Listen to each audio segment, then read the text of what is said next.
All right, this is our next episode of True Wrestling Fans Discussions, considering our Dark Side of the Ring review series. We've been going on FMW today. I'm your host, Mike. I'm Frank. Man, let's get into this wild nightmare or whatever. This makes ECW look like modern day Monday Night Raw, Yeah. man. I mean, Frontier Martial Arts Wrestling was created by Atsushi Onita. And if any of these names, I'm trying not to butcher them as I bring them up in this. Um, Took me a few times to kind of pronounce that. He was the founder of FMW. Um, Beginning of the episode, if you remember, that he started talking about a comic book hmm called Giant Typhoon, Yeah. based on Giant Baba.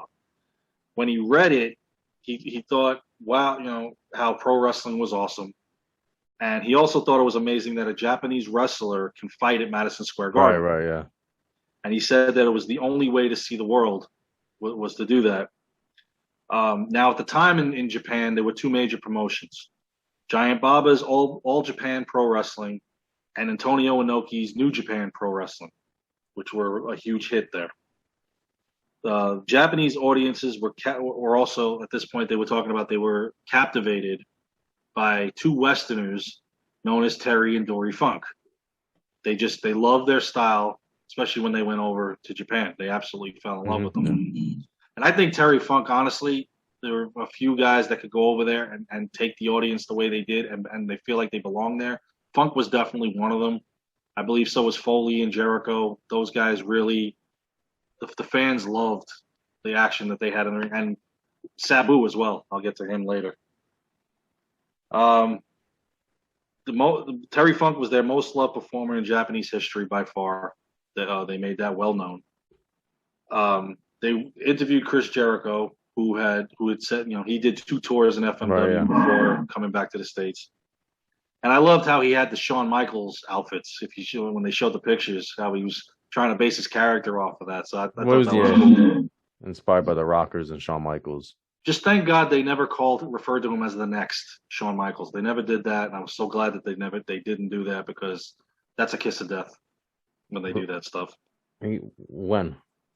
When they refer to a wrestler as the next, He like, was referred when he came to WWE. People were comparing him to Shawn Michaels. yeah, but it quickly They just, stopped, yeah, they didn't, because that's like when you said with the tag teams, when you put new or 2000 in front of it, it's set up for disaster. When you start saying this person is the next, it doesn't work. And they did that with Dolph Ziggler too. So I always believe you're not the next summon setter, you're the first you. So they went on Onita. They were just talking about how he was a young disciple of Giant Baba. He was actually sent to America to learn the styles of the West. I thought was cool, because who does he hook up with? Terry Funk, hmm of all people. They interviewed Mick Foley also at this point, who they referred to as the king of the death match, which I think is funny, because I just read an article that Mick Foley is looking for one final match in his career. And saying that, I wonder if Nick Gage is grabbing that attention for that for some reason. For some reason, I see a Mick Foley GCW match I don't want to when see he that. said that. Yeah, I don't either, but when he says he's the king of the death match, and we already know somebody else refers to himself as that. So he was also referred to as the American Onita, Mick Foley, which I thought was pretty cool, because they had the similar styles of leaving the blood and guts in the ring, and they were showing the highlights of King of the Ring 1998 when they said that. Onita had went to Amarillo because he loved Funk. He trusted him the most out of anybody he worked with. It was funny, because when Onita showed up in Amarillo, he was recovering from an injury that he got in the Dominican Republic. After refusing to lose to an opponent that he thought was inferior to him, Onita was taught a painful lesson by the promoter. As Terry Funk put it, they rat packed him. They gave him like a 5-10 man beatdown, which I thought was ridiculous, but it is what it is. So at this point now, Funk took him under the wing. And it's funny, because Funk said that he knew as much Japanese as Onita knew as much American. So it was like they couldn't click, but they couldn't click, but they did. You know what I'm saying? They had a bond, even though they couldn't communicate with each right, other. right. It still works. I thought it was cool. After he recovered from his injury, now Funk bought him a car, and he traveled to Memphis with Masafuji, and they faced Eddie Gilbert and Ricky Morton in 1981 in what they called a concession stand brawl, which I thought was the title was kind of It was pretty weird, but fun. okay. Onita felt that the origin of hardcore wrestling had come from Tennessee. Okay, nobody really knows Mhm. where it came from, but I guess this was his first experience of it. So he had gone on to say that a woman had gotten so excited when he was on the concession stand, she actually kicked him with her heel in the Yeah, face, yeah, and he's blood spewing from his nose. And I guess that's when it hit that a hardcore style match really gets the crowd going. yeah. Yeah. And he's right. I mean, we've seen our Certain, share of certain, hardcore certain matches. crowds. Yeah, certain crowds. Certain crowds. Honestly, I wasn't a fan of ECW to start with, but I grew to like it, the extremeness of it. I mean, I'm always up for a good hardcore match, but some of the stuff that they did here, that might be going a little overboard. Yeah, a little too far. So, in any event, he said that fighting in Memphis was now a revelation for him of what he saw to come.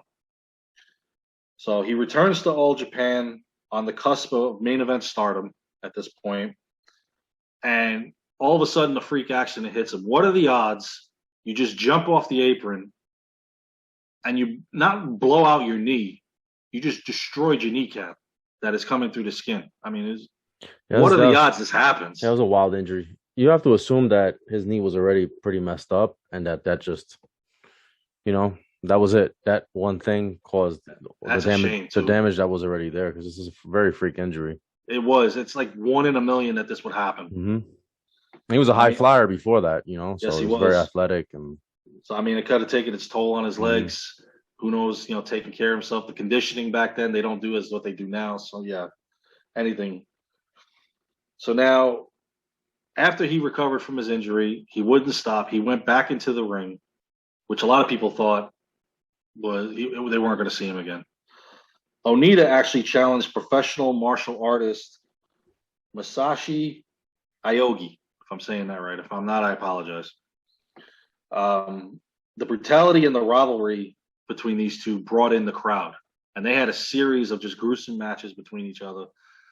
They showed one kick that Iogi gave him that just I was like, oh god, his light's got to be out. I mean, he hit him full on, boom, temple done. I mean, this was some gruesome stuff, man. At this point now, he starts in FMW. He starts tampering with the ring ropes. Now they're replacing the ring ropes with barbed wire. Oh boy. It was a great idea. Oof. It wasn't bad if you're willing to get in the. You got a bunch of sick guys that are willing to get in the ring and do this.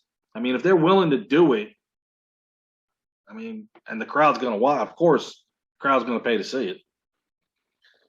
Then came the electrical shocks. It wasn't enough for the barbed wire, but now we're going to put shocks on the barbed wire. That's where I thought it went a little too crazy. And I remember about years ago, they didn't show it on this one, but Cactus Jack and Terry Funk had a 10-minute time limit exploding death ring match where something similar, and I'll get to Onita and Funk in a minute. Something similar to it is where they couldn't get the match didn't end in the time limit, and the ring just exploded to the point where you thought these guys were dead. I mean that's where this is going here. So Foley was at the event now as it's getting more extreme, where a lady wrestler caught a fireball, Yeah. and her attire actually melted into her skin, and the screams were just horrific. And I don't have a weak stomach, but some of the stuff on this one, I kind of had to look away or whatnot because it just you couldn't I couldn't endure it. And they tell you at the beginning of this, discretion advised. I mean, and they don't normally put that on a dark side of the ring Yeah. episode. So from there, now they brought in they interviewed Ricky Fuji, which was a superstar at the time, very good wrestler. I remember seeing some of his YouTube stuff. We didn't have the internet back then, so you couldn't really see the stuff back then as you can now. Right, right. They also interviewed Sabu, which to me is one of the sickest wrestlers out there. If not him, then definitely his uncle, the Sheik. I mean, there's a reason why they call Sabu homicidal, genocidal, and suicidal. And this was honestly the first time I ever heard him speak because they never gave him the microphone in ECW. If you ever noticed, if you haven't watched any of it, I don't know Yeah, if but you watched any of there's it. there's a reason for that.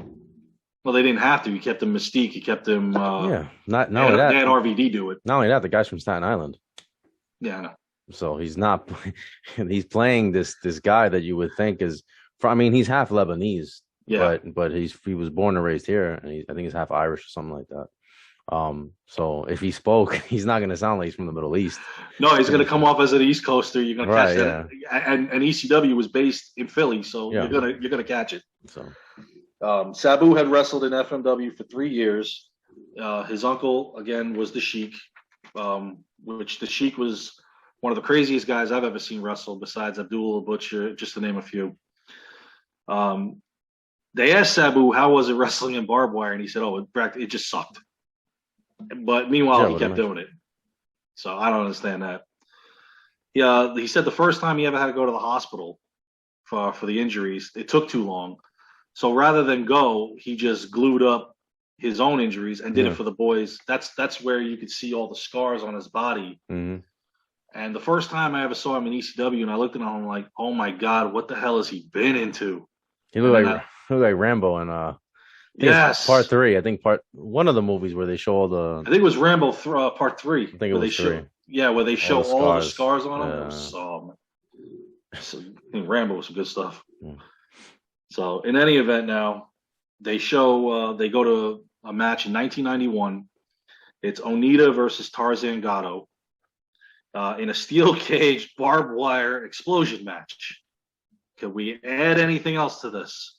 Maybe some sharks with laser beams in their When I head. I saw don't them in know. the pool, I was thinking that they should have just thrown sharks in there just for the hell of it. Right?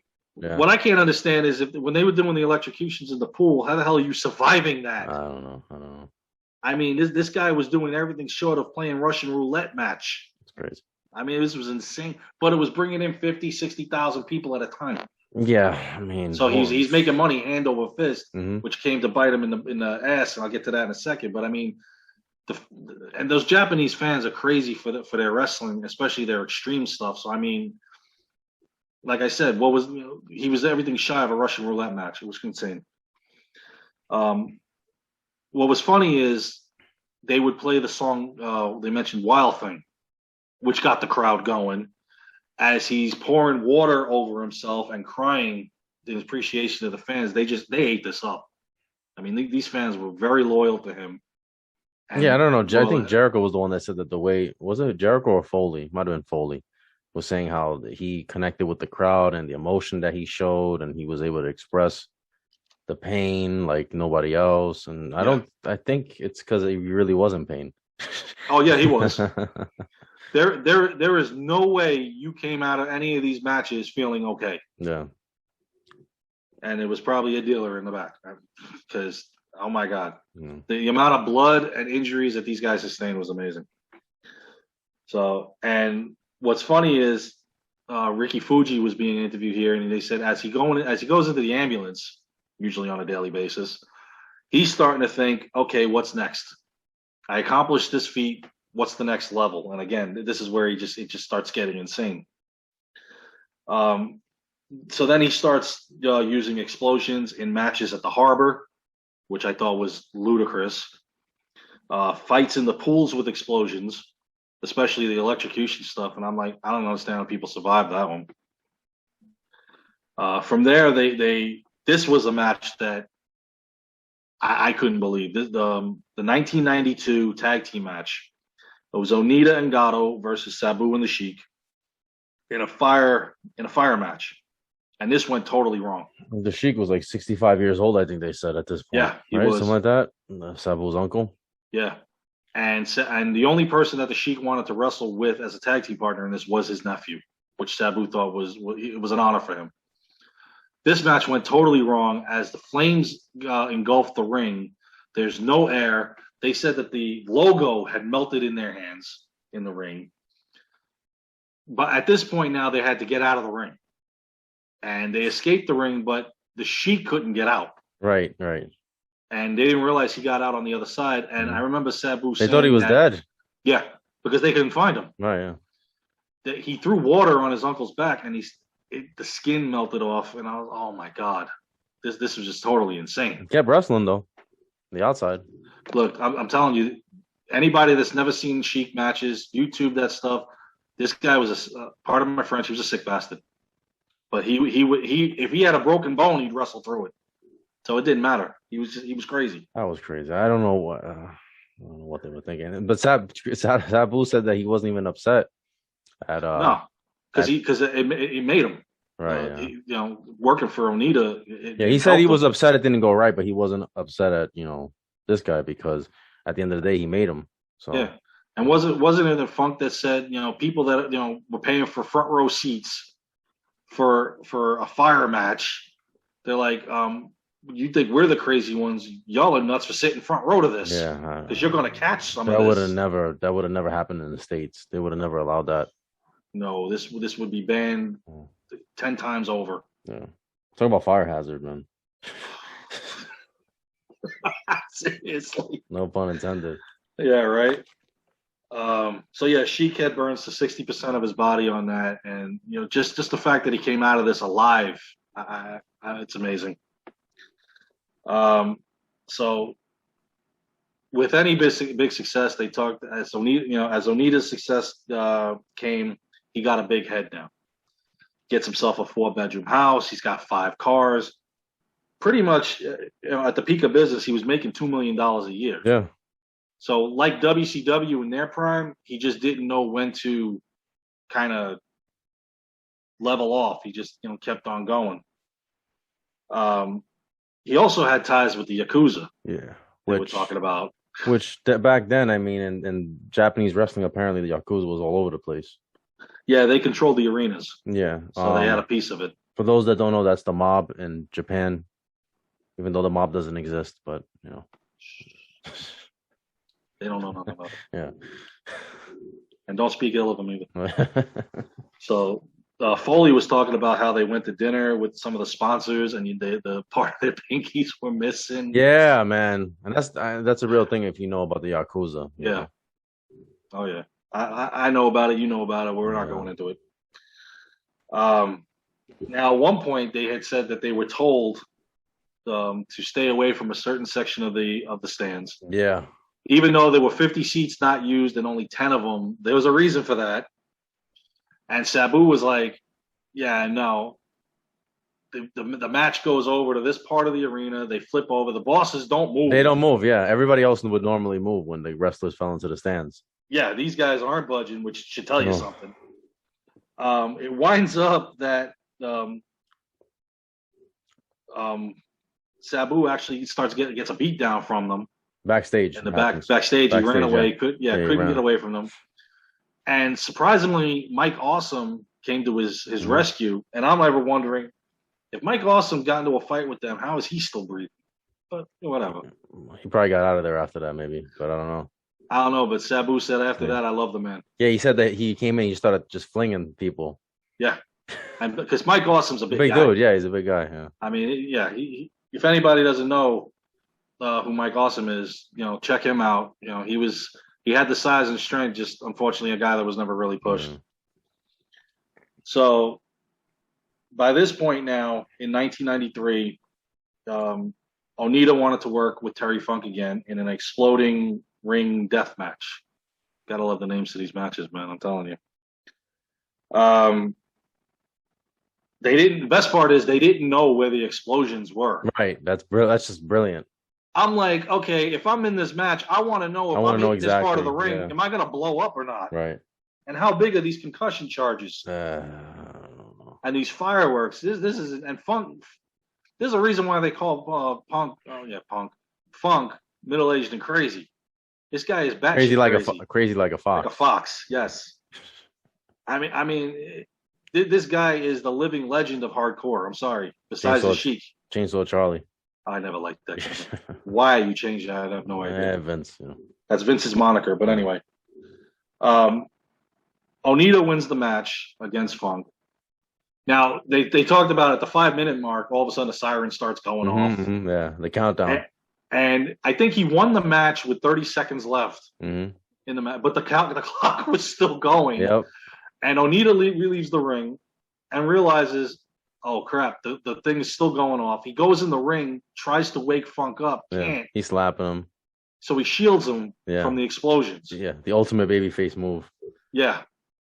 And I mean, not only pulling that move because he is, but this is a dear friend of his too. So I mean, but I think he would have did it for anybody. But in this No, case, but that was all worked because he fought, this guy wasn't really out cold. no, but I Punk was don't not know. really out cold. I don't know if it was a work that the clock refused to go down, like No, they stop. You listen. If think they, why wouldn't you just drag him out of the ring then? this? Yeah, this is true. All Right. right, I'll give you that. But it was a great story. It was a great story they told, though. Yeah, You know, it's the lucky they crowd, came out of it. They were in yeah, the right the spot where the explodes and the explosions didn't get smoke them. everywhere, but they were all right. They were all right. Yeah, nothing's gonna kill Funk. I'm sorry, not even old age. So, but the crowd loved it, and then they hugged after the match, right? And Hmm. yeah, And this is where Funk had said that people aren't, 50,000 people came to see this, and they're not paying 50, $60 to see this. They're paying tons more to witness this. So, I mean, yeah. it's insane. Now, in 1994, Onita decided that it was time that he would retire. So he spent the next year grooming his next successor, which was Hayabusa. Hayabusa was another, I remember him from the 1990s. I always liked his style. Ultimo Dragon reminded me a lot of Hayabusa as far as his style in the ring. Hayabusa didn't have the wrestling body, but what he didn't have in the body, he made up for in his acrobatics and his aerial stuff. He was worked really, very hard. really talented. His Yes. daughter was talking about how, like, at first he wasn't that good, and he just worked at it and worked at it and worked at it. You know. Yes, and he became tremendously good at it. They groomed him for the next big star of FMW. Um, Ayane Izaki actually is his daughter who they interviewed during this.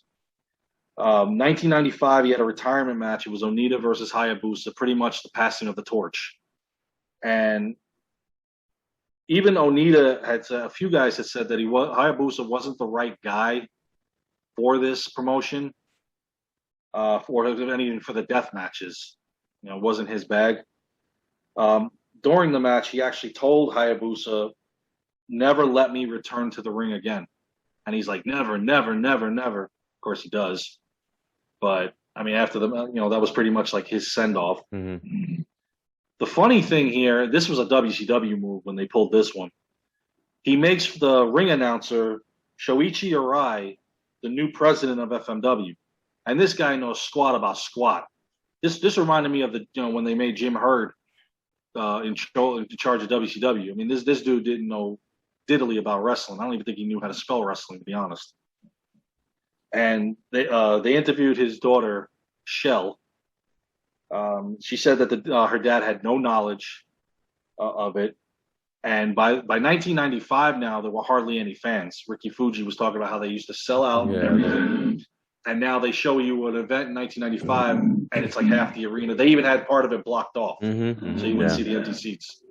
So it was getting really bad. Less than a year after retiring, Onita actually came back to work for Arai, I guess to help the business out.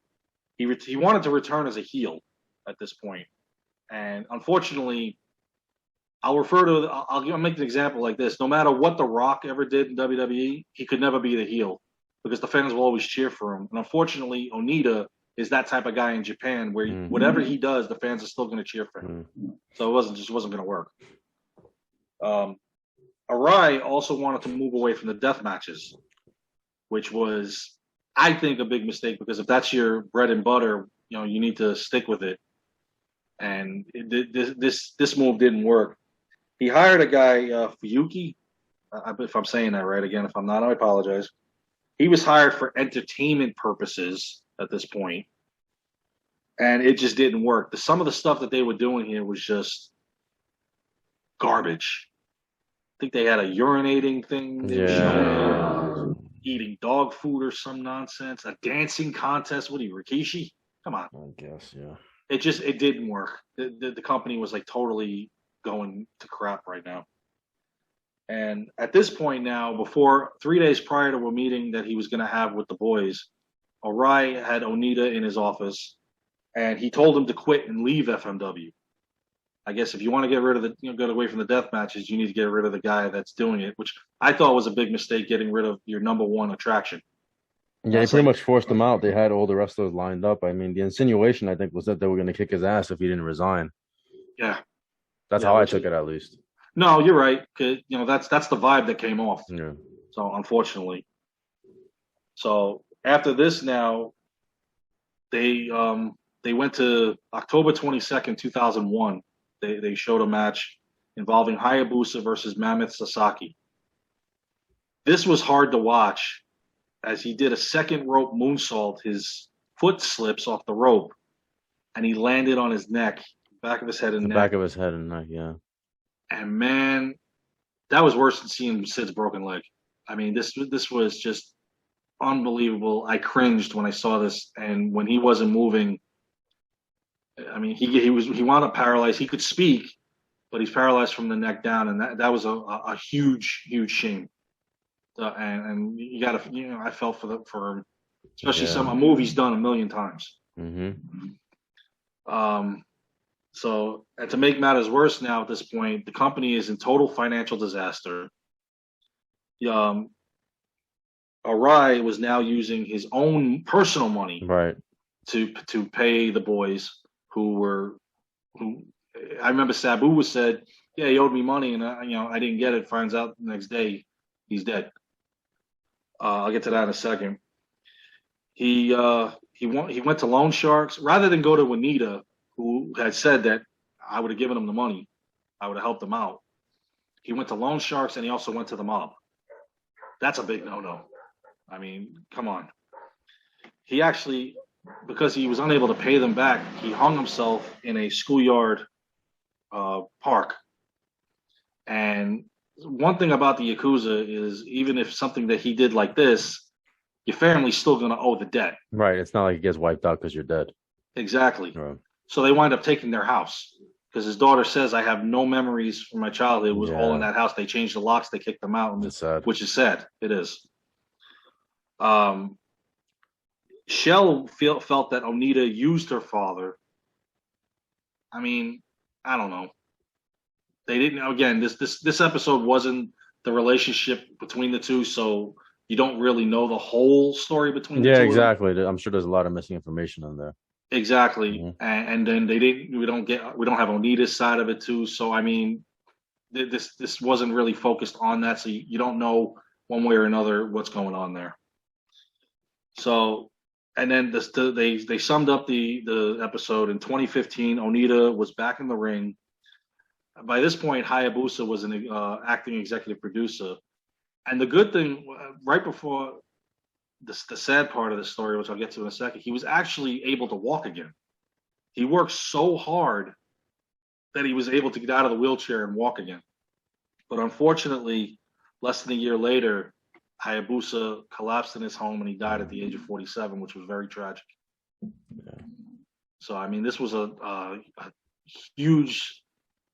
sad story. A lot of sick moments from what FMW created. And like Chris Jericho said, in the world, they were possibly the number 3 or even number 2 promotion compared to what WWE or WCW was doing at the time.